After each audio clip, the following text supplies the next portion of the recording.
Alors après le carpaccio de carottes, on passe au poisson. Alors qu'est-ce que tu nous as fait intitulé? C'est une dorade de Sébaste. Ouais, qui est rouge. Rouge, cuite sur la peau, bien croustillante. Ouais. On va la servir avec une pomme de terre confite et le fricassé de tomates au cocktail avec cébettes, échalotes, olives coquillos, olives niçoises et du basilic. Ça va être bien ça. Ouais, c'est très parfumé, très coloré. Allez. Pour la réalisation de la recette du poisson, soit la dorade de Sébaste aux tomates confites et aux anchois de Pouliot, on va utiliser des petites tomates grappes, cocktail, qu'on va couper en deux. On va les faire sauter avec un petit peu d'huile, de l'huile d'olive, de la bonne huile d'olive, des échalotes, des olives noires et un petit peu d'anchois concassés. On va faire revenir les échalotes. Puis on va rajouter les tomates, quelques olives, une jolie poignée de basilic pour bien parfumer. On va laisser compoter quelques minutes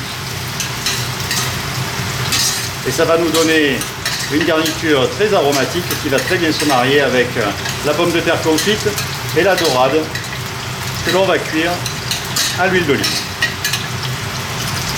Voilà, pour la cuisson de la dorade, un beurre mousseux, beurre noisette, la dorade côté peau. On va faire colorer le côté peau. Pendant ce temps-là, on va assaisonner notre poisson en sel, en poivre.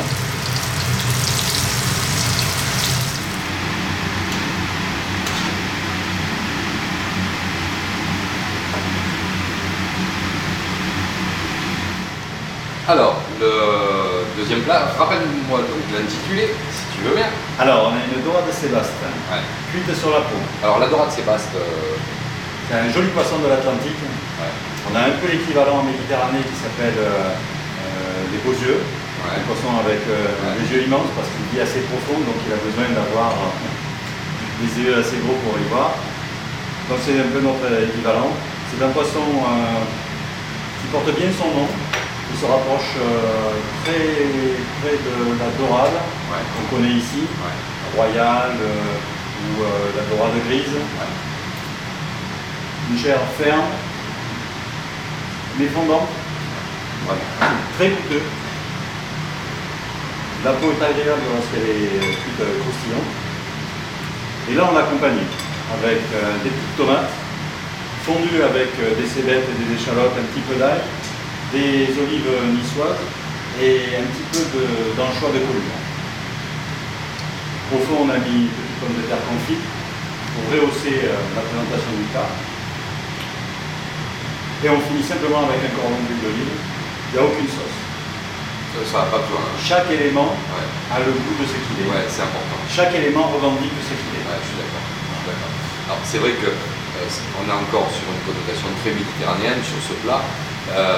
Donc le précédent rosé qu'on a utilisé marche très bien parce qu'on est toujours dans la finesse et dans le parfum. Parce que ce sont des rosés de repas.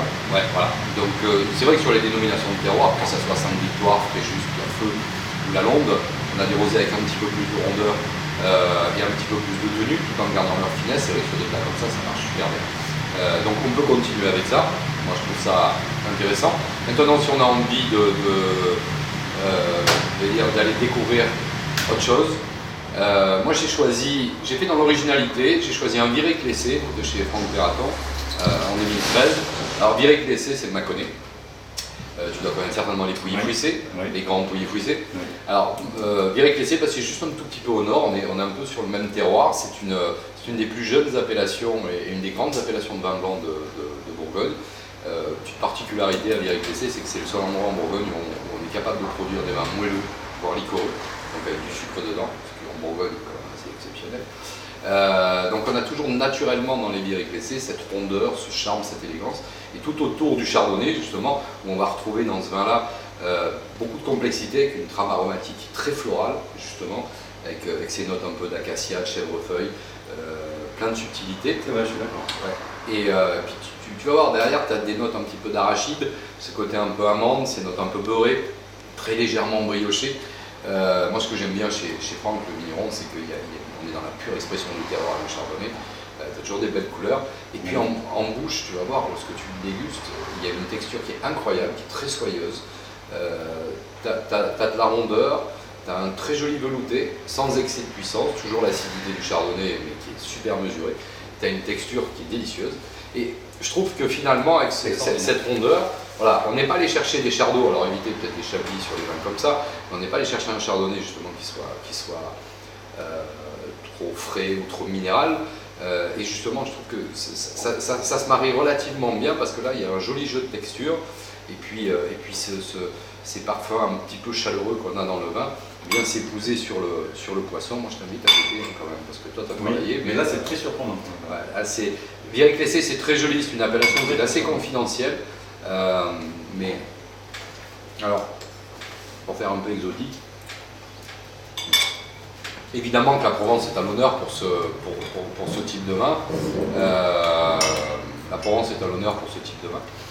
Mais si on a envie un petit peu d'aller ailleurs, alors évidemment l'accord régional prime, mais avec les côtés d'anchois, moi quand tu m'as envoyé la recette, spontanément j'ai pensé au vin du Roussillon, je pensais à des collioures blancs justement, au royaume des Bagnols, c'est les Muscats.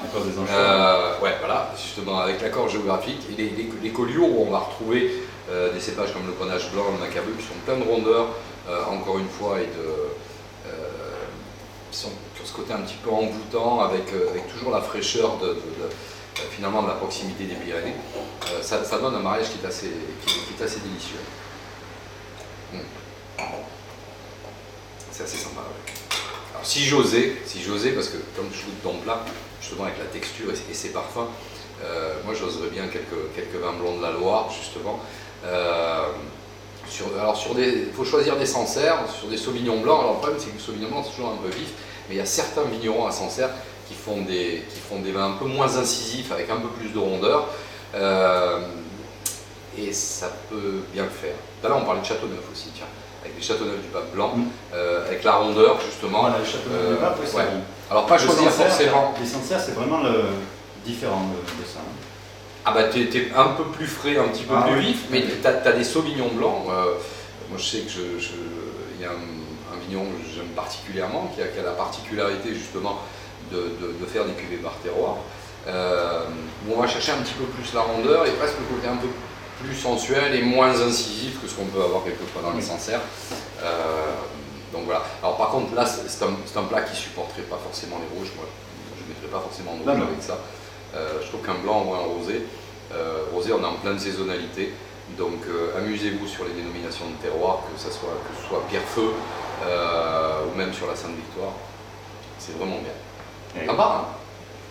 Bien, t'as bien cuisiné. Tu es content?